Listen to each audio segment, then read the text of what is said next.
Satu bola yang cukup rapi bekerja sama.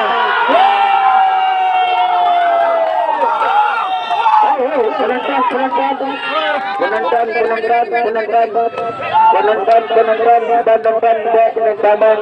lapangan.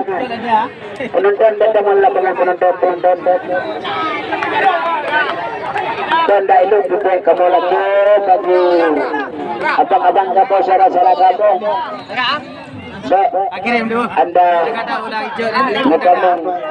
bersama-sama 1, 2, 3 orang pemain.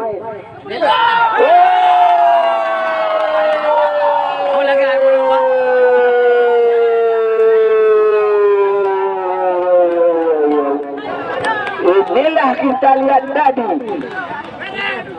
satu setting yang begitu baik sekali nampaknya tadi lewat satu tendangan.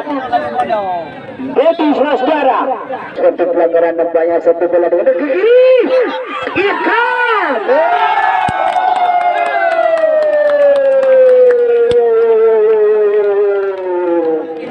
Lagi-lagi kita lihat anda.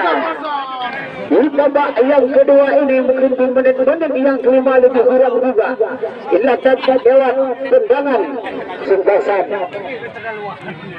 Bola lebih barat tadi anda kita lihat sudah lagi-lagi di satu bola di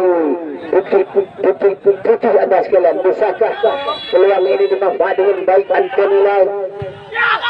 Satu bola sudah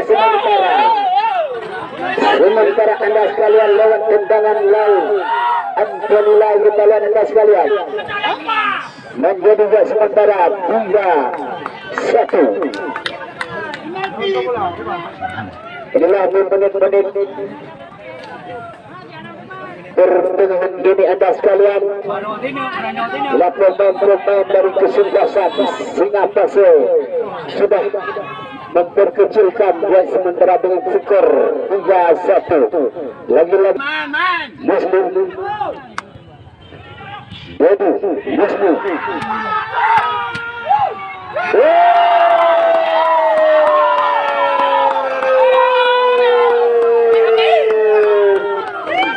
Inilah pertandingan yang cukup sengit sekali kita lihat atas bola ini. Juga di babak yang kedua ini juga di menit-menit pertengahan anda sekalian.